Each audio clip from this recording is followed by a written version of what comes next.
এই হলো Agradwip railway station. বছরের অন্য সময় এই স্টেশনটা অনেকটাই শান্ত নিরিবিলি, কিন্তু গোপীনাথ মেলার সময় ছবিটা একেবারেই অন্যরকম হয়ে ওঠে। দূর দূরান্ত থেকে আসা হাজার হাজার পুণ্যার্থী আর দর্শনার্থীদের ভিড়ে এখানে তখন তিল ধারণেরও জায়গা থাকে না। স্টেশন চত্বর থেকে শুরু করে প্ল্যাটফর্ম, সব জায়গায় যেন ভক্তদের ঢল। যাত্রীদের নিরাপত্তার জন্য চারিদিকে থাকে পুলিশ প্রশাসনের কড়া নজরদারি, যাতে কেউ রেল লাইন টপকে বিপদের মুখে না পড়ে। আর সেই ভক্তি আর উচ্ছ্বাসের মধ্যেই আমরা আজ আবার পা বাড়াচ্ছি অগ্রদ্বীপের ঐতিহ্যবাহী গোপীনাথ মেলার পথে। আজ মেলার দ্বিতীয় দিন, আর আজই আমরা গ্রহণ করব বাবা গোপীনাথের মহাপ্রসাদ। চলুন আজ যাত্রা শুরু করি অগ্রদ্বীপ গোপীনাথ মেলার পথে।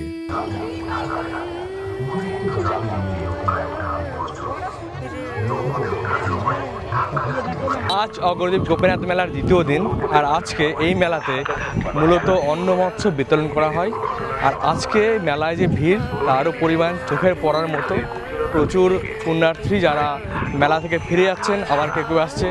তো আমরা যে যাই মেলায় আর দেখি মেলায় আজকের অবস্থাটা কেমন। দেখতে থাকুন, দেখবে এবার জগৎটাকে।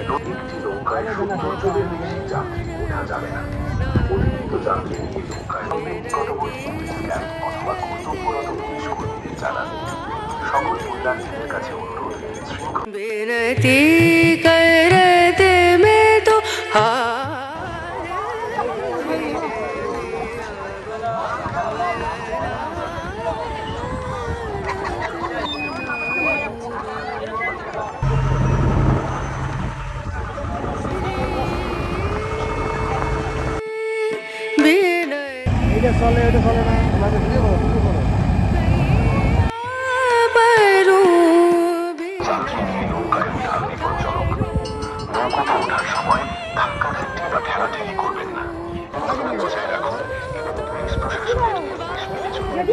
কিছু কথা গতকাল বলেছি, আজকেও বলছি। আমাদের নৌকা ভাড়া 5 টাকা, আর অগ্রদ্বীপ স্টেশন থেকে আমাদের নদী পর্যন্ত যে টোটো আছে তার ভাড়া 15 টাকা। তো এরপর আমরা সামনে যাব একটা আখড়াতে, আমাদের স্টেশন বাজার আখড়া আছে, সেটাতে যাব আমরা, তারপর প্রসাদ গ্রহণ করব। বৈষ্ণব পরম্পরা ও লোককথা অনুযায়ী মহান ভক্ত গোবিন্দ ঘোষ অগ্রদ্বীপে ভগবান গোপীনাথের সেবা করতেন নিজের সন্তানের মতো করে। তিনি ছিলেন শ্রী চৈতন্য মহাপ্রভুর অন্তরঙ্গ পার্ষদের একজন। কথিত আছে, একসময় গোবিন্দ ঘোষের একমাত্র পুত্রের অকাল মৃত্যু হলে তিনি গভীর শোকে ভেঙে পড়েন। দুঃখে তিনি ভগবান গোপীনাথের সেবাও বন্ধ করে দেন।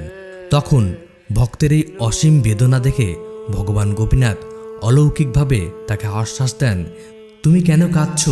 আমি তো তোমার সন্তান, তোমার শ্রাদ্ধ আমি নিজেই করব। এই অলৌকিক ঘটনার পর থেকেই অগ্রদ্বীপে শুরু হয় এক বিরল ও অনন্য পরম্পরা। বিশ্বাস করা হয় প্রতি বছর চৈত্র মাসের কৃষ্ণপক্ষের একাদশী তিথিতে ভগবান গোপীনাথ নিজেই তার প্রিয় ভক্ত গোবিন্দ ঘোষের শ্রাদ্ধ সম্পন্ন করেন। আর এই কারণেই অগ্রদ্বীপের বিখ্যাত অগ্রদ্বীপ গোপীনাথ মেলার প্রথম দিন পালিত হয় বিশেষ এক আচার, যাকে বলা হয় চিড়ে মহোৎসব।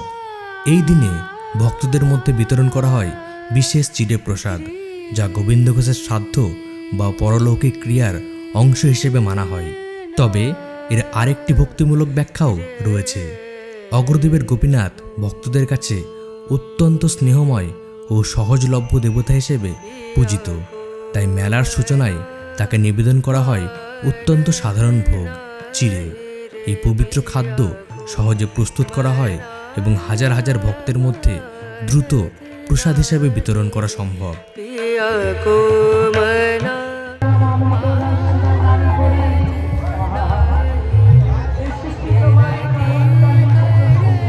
আমাদের অনেকে জিজ্ঞেস করেন যে গোপীনাথ মেলায় গেলে প্রসাদের জন্য কোনো টাকা দিয়ে কুপন কাটতে হয় কিনা।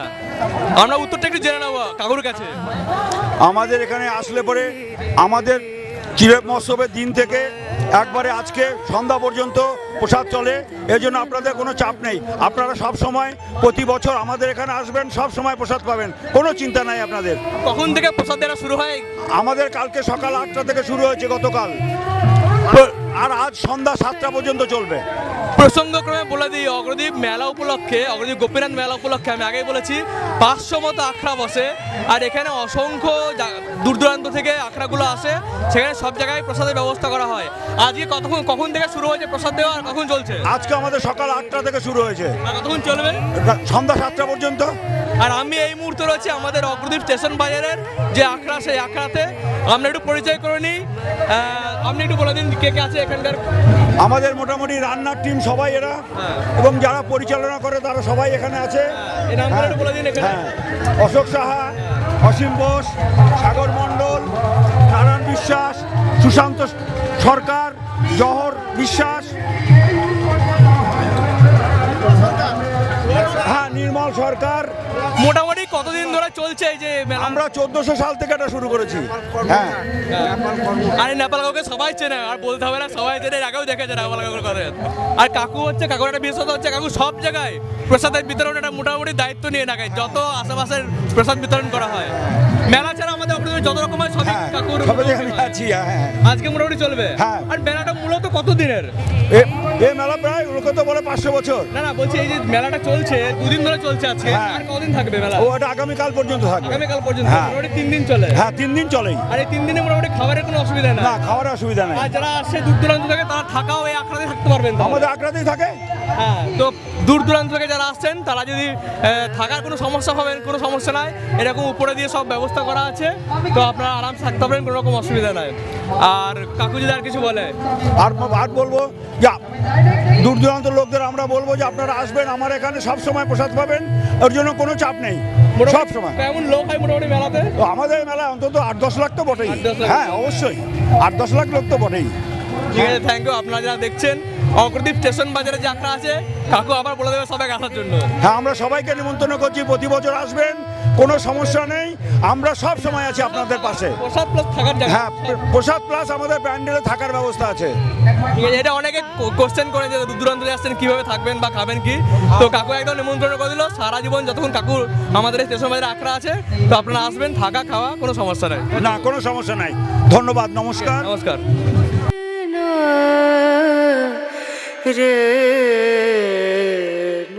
মানুষের প্রশংসিত ধর্ম এবং উচ্চ ক্ষমতা সম্পন্ন সেই অরিজিনাল কট মাছের তেল এবং কট মাছের হাড় ব্যবহারে দারুণ উপকার পাবেনই। সংগ্রহ করুন, আল্লাহ করুন, ব্যথা যন্ত্রণাহীন এক নতুন জীবন। অগ্রদ্বীপ ধামে প্রতিষ্ঠিত আছেন ভগবান গোপীনাথ, যিনি আসলে ভগবান শ্রীকৃষ্ণরই এক অপূর্ব রূপ। গোপীনাথ নামের অর্থ গোপীদের প্রভু, কিন্তু এই নামের সঙ্গে জড়িয়ে আছে শুধু অর্থ নয়, রয়েছে গভীর ভক্তি, প্রেম আর এক অনন্য ঐতিহ্যের কাহিনী।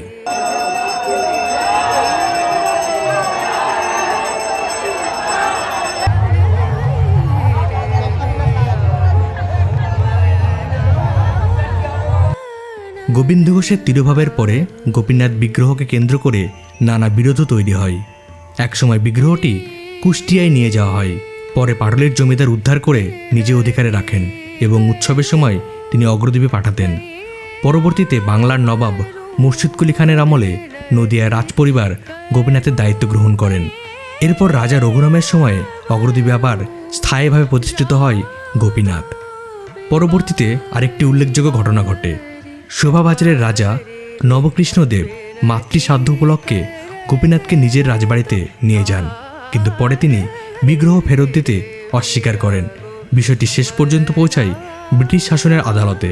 1772 সালে এই রায় যায় রাজা কৃষ্ণচন্দ্র রায়ের পক্ষে এবং গোপীনাথ ফিরে আসে অগ্রদ্বীপে।